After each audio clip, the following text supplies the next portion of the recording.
नमस्कार, मैं हूं आपके साथ नम्रता। 10 साल हो गए जब बंगाल की सत्ता में जम चुकी वाम दलों की सरकार को ममता बनर्जी ने उखाड़ फेंका था। बंगाल के राजनीतिक इतिहास में ममता बनर्जी के अनोखे पॉलिटिकल स्टाइल की जबरदस्त चर्चा शुरू हुई। फिर समय बदलने लगा। 5 साल तक बंगाल में ममता दीदी के नाम पर खूब लहर बहती रही और इसी लहर में टीएमसी लगातार दूसरी बार चुनाव जीत गई। फिर पार्टी में खुमारियों का दौर आया। इस बार सत्ता की हनक में किसी को अंदरूनी लड़ाई की भनक तक नहीं लगी। हालात इतने बदल गए कि ममता बनर्जी के साथ खड़े लोगों ने एक एक करके पार्टी से दूरी बनानी शुरू कर दी। अब स्थिति के मुताबिक सवाल यह है कि क्या ममता बनर्जी की सियासत सबसे बुरे दौर की तरफ जा रही है। बंगाल को और ममता बनर्जी को जानने वाले लोग इस बात को भी जानते होंगे कि दीदी किसी भी राजनीतिक दौर को बुरे दौर से कैसे निकाल लेती हैं। इसीलिए इस बार भी ममता बनर्जी नए ढंग से रणनीति बनाने में लग गई हैं। ममता जानती है कि 10 साल तक राज्य में सरकार बनकर रहने के बाद कुछ असंतोष, कुछ नाराजगी जायज है, लेकिन स्थिति इतनी खराब हो जाएगी ये तो ममता बनर्जी को भी नहीं मालूम रहा होगा। इसी बीच टीएमसी के साथ प्रशांत किशोर जुड़ गए। प्रशांत किशोर के दौर में पार्टी के भीतर नाराजगी ने सबसे तेजी से अपना स्थान पक्का किया। विरोध के स्वर काफी तेजी से उठने लगे। पार्टी में प्रशांत के खिलाफ बोलने वालों को चुप कराने की राजनीति चली। प्रशांत किशोर का कद ही बढ़ता रहा और ममता बनर्जी का विश्वास भी जस का तस बना रहा। ममता के सबसे करीबी शुभेंदु अधिकारी जब पार्टी छोड़कर गए, उसके बाद ममता को लेकर सवालों की संख्या पहले से ज्यादा हो गई। टीएमसी के अंदर आपसी द्वंद्व भी बढ़ गया। दूसरी तरफ एक से बढ़कर एक फैसले होते रहे।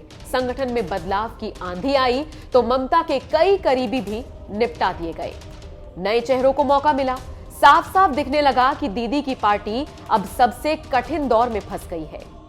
अब टीएमसी के लिए दिक्कत और दुविधा दोनों बढ़ गई है। बीजेपी बंगाल में लोकसभा चुनाव की तरह दोगुनी ताकत से ममता के किले को उखाड़ फेंकने की तैयारी में है।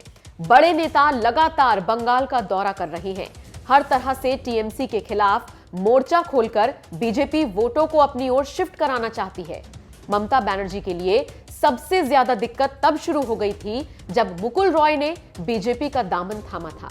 कहते हैं बंगाल के गांव वाले इलाके में मुकुल रॉय की पकड़ बहुत ज्यादा है और इस तरीके से ममता दीदी के लिए यह बड़ा झटका था। उसके बाद बीते 2 साल के दौरान बैरकपुर के ताकतवर नेता और अब बीजेपी सांसद अर्जुन सिंह समेत इक्का दुक्का नेता पार्टी से बगावत करते रहे। फिर दौर आया जब शुभेंदु अधिकारी ने पार्टी को झटका दिया। मतलब एक तरफ टीएमसी को निशाने पर रखकर बीजेपी निशाने पर है तो दूसरी तरफ पार्टी के एक से बढ़कर एक धुरंधर अलविदा कहते जा रहे हैं। अभी ममता बनर्जी रणनीति बना रही है। शीर्ष नेता आपात बैठक में बीजेपी की काट खोजने में लगे हैं।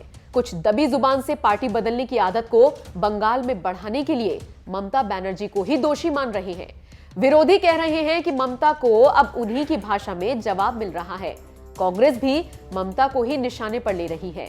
कांग्रेस का कहना है कि कांग्रेस के गढ़ में रहे मालदा और मुर्शिदाबाद में कई विधायकों और नेताओं को झूठे मामलों में फंसाने की धमकी देकर टीएमसी में शामिल होने पर मजबूर किया गया था।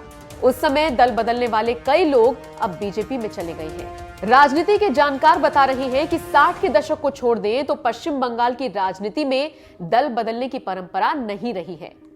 ममता को ही बंगाल में दल बदल की परंपरा के लिए दोषी माना जाता है। विपक्ष के नेताओं को धमकाकर या लालच देकर टीएमसी के पाले में किया जाना ममता ने शुरू किया था, लेकिन अब वक्त के साथ साथ बहुत कुछ बदल गया है और इस बार निशाने पर है ममता सरकार।